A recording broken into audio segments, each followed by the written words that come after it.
Back when I was a little boy, while other kids were getting bullied for stupid stuff like wearing pink, liking anime, and getting their lunch money stolen, I was getting my cheeks destroyed They were bullied by that? And no, I'm not talking about that type of clappage by the rainbow. I mean, I could literally not color any of my paintings. But that was until I learned and developed the skill of glazing. So before we get into the art of glazing, obviously you need We're a sketch watching to glaze how to on. color. Boom. After many struggles later, we have the sketch.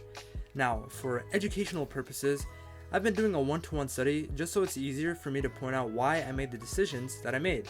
Instead of having like a lighting scenario in my head and just explaining it, y'all can see exactly what I was looking at in the red and why I chose the color that I did. So it's just easier for your small puny brain to digest.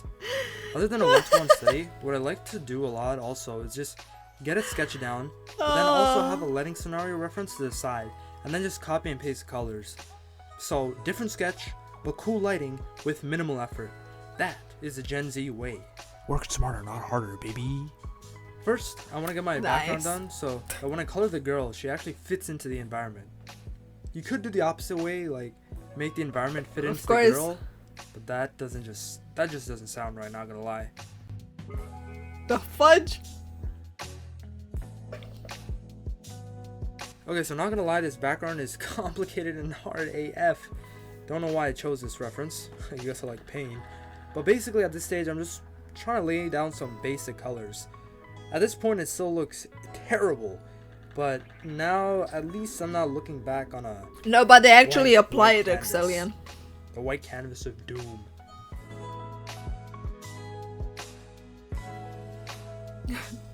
Okay, so we're still the suckers who work for money. I struggled through the tough times, but I eventually figured out they refuse to work for money. I mean, ideally you want to be confident and choose the right color on the first get-go, but we can't all be an art To god, clarify, so basically you just have to start laying some colors down. They refuse to work overtime for money, okay? And I'll talk about layering more in depth when I'm painting a girl. If I was a little better than I am right now, I wouldn't have needed to start with those like light, unsure colors, and I've just gotten to this point from the get-go, but it's still important in the artist's journey. Too many people get to this point and restart because it looks wrong. But then you're just starting from a blank white canvas again, so I don't know what the logic was with that one. Congrats, you've played yourself.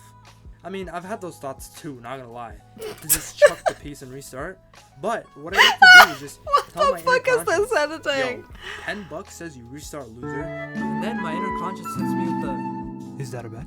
And then we push right through the right page. Once money's on the table, bro. Man, I want that brain. That sounds like really good brain. Even if it's to myself. Berserk, thank you so much for the 33 decades. Yes, maybe. But I want that brain. 10 out of 10 tip would recommend. You'll persevere through anything. Okay, now that we got the base colors done for the girl, let's go in depth on layering, how to choose colors, and glazing and such. Glazing is basically how you apply color, how you softly apply the paint and whatnot. Not to be confused with a different type of glazing found on urban dictionaries. Here's a problem I see with a lot of beginners. When painting, they try and like exacto pick the specific color they want. If they try and pick out like a specific lavender, emoji, Mountbatten, pterodactyl, pink, or whatever.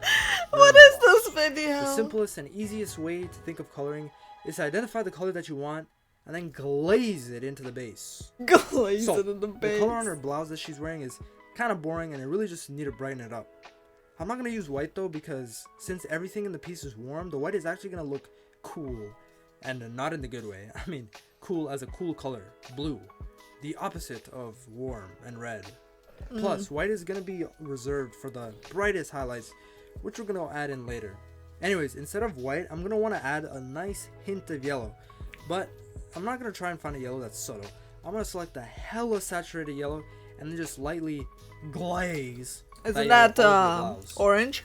That way I can adjust how hard I'm pressing on the screen and I can get multiple attempts at finding the yeah, we subtle can call it yellow. You might be saying right now, why'd you pick yellow? There's no yellow to be seen on that area of the reference. I'm here to tell you, man. I don't know. I mean, there's clearly a lighter salmon pink color there, but that just wasn't doing it for me, so I want to double it, okay? Like, this is what makes my paintings mine. And when you paint, these types of decisions are what make your paintings yours.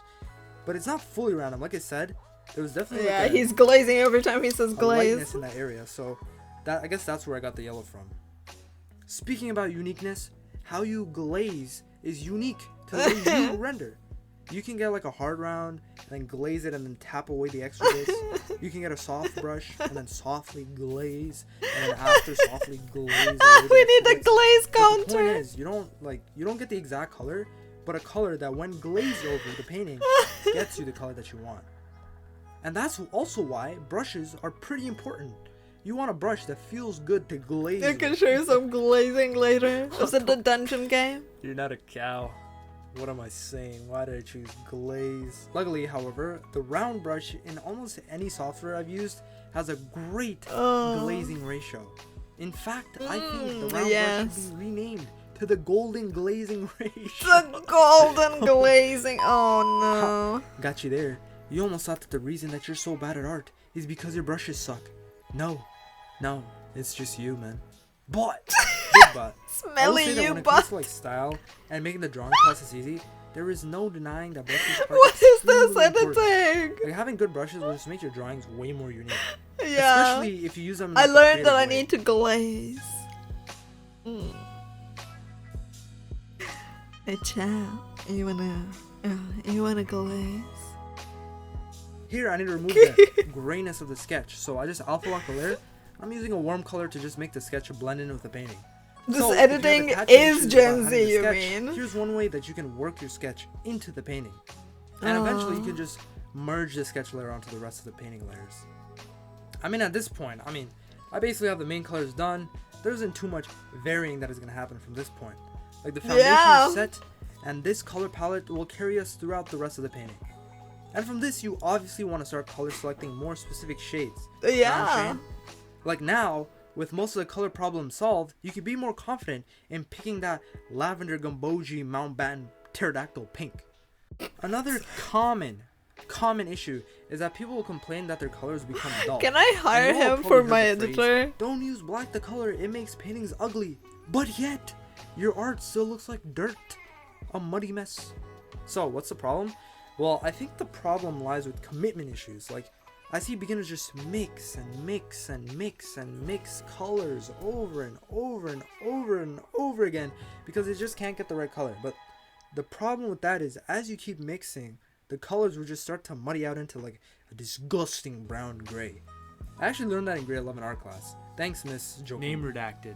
That sounds like an impossible problem, right? Like, you can't just keep going over the same spot because you can't get the right color and it ends up looking muddy. And what but now, to get the right color, you need to Killa? pick the right color. So you get absolutely cooked. But if you simplify it to like 2 checklist items, it becomes a lot harder to muddy your colors. If you glaze a color over the base and it doesn't look right after a couple strokes, then the base color needs to be changed. So just do a hard stroke and then attempt to glaze again. That way you're always just mixing with a handful of colors. So now the base color sucks. God dang. Boom. Here in the reference, I'm seeing like a sort of bluish tone. So again, just gotta glaze. And so I got that pretty intense blue selected. And I'm just slightly brushing. I'm like, I did not see Works like a that. charm.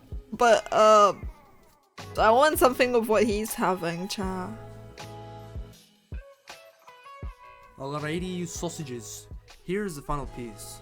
So there you go. A I couple would of my have, best tips on coloring if you're a beginner, and my I process would have on said how that's I a did my shadow, coloring but for this reference right here, and also like 100 bazillion. It's called talent! Oof! Please, just have some sort of lighting reference beside you.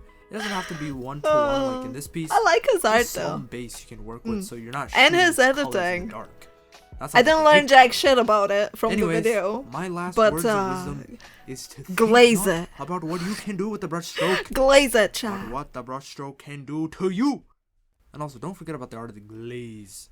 I can't fucking throw that idea. Glaze.